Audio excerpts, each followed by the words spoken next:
오브타이. 오늘은 국토부 실거래가가 들어오지 않는 월요일이라 2000세대 이상 대단지 순위로 진행하겠습니다. 참고로 전일이 휴일이면 당일 시세가 들어오지 않습니다. 어제가 일요일이었기에 월요일인 오늘 시세가 들어오지 않습니다.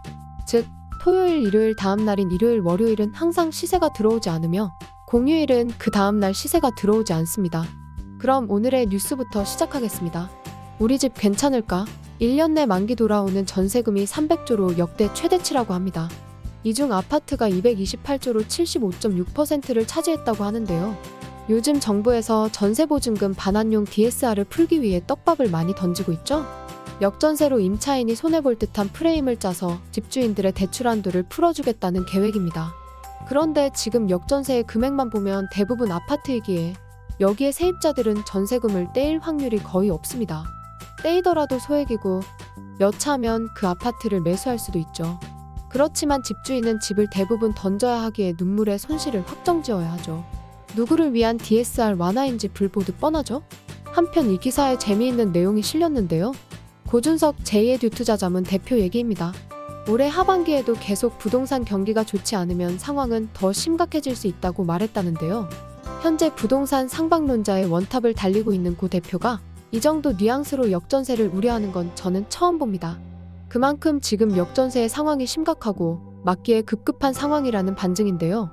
100조 넘는 역전세 금액 막으면 막을 수 있을까요? 매매가 폭락도 못 막는데 전세가 폭락을 막을 수 있다고요?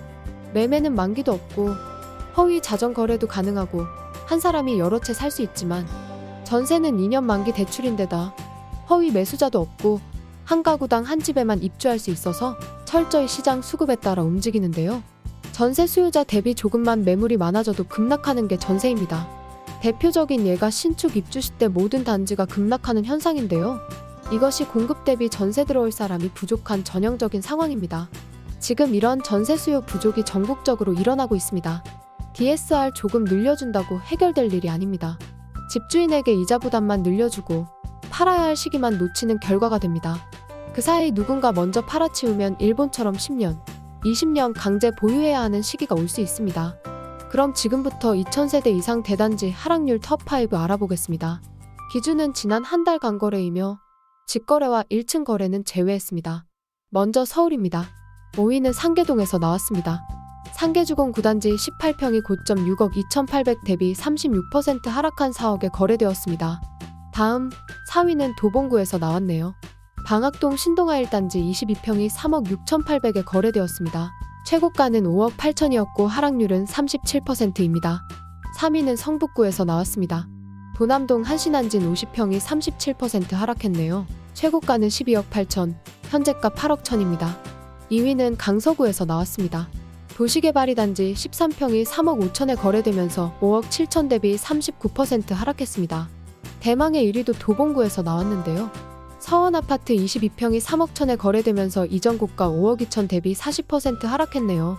현재 서울 상황을 말씀드리면 구축 외곽 세대수 적은 단지는 거의 거래가 안 되고 있습니다.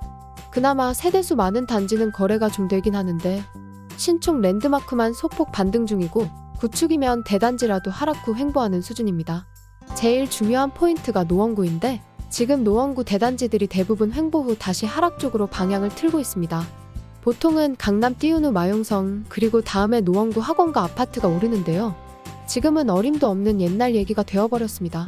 솔직히 노원구 못 오르면 서울 강북 대부분과 경기 북부 신도시는 오를 수가 없는데요. 이렇게 되면 이번 반등장은 강남 3구와 극소수의 랜드마크만 오르는 찻잔속 태풍으로 끝나는 모양새가 됩니다. 그럼 이제부터 경기도 하락률 톱5 알아보겠습니다. 5위는 성남 수정에서 나왔습니다. 산성역자의 푸르지오 23평이 5억 4,500에 거래되면서 최고가 10억 대비 46% 하락했습니다. 다음 4위는 시흥 장곡에서 나왔는데요. 숲속마을 1 2단지 23평이 2억 4천에 거래되면서 47% 하락했습니다. 이전 고가는 4억 5천이었습니다. 3위는 수원 8달에서 나왔는데요. 수원 센트럴 아이파크자이 30평이 5억 4,100에 거래되었습니다. 이전 고가 11억 930이었고 하락률은 51%입니다.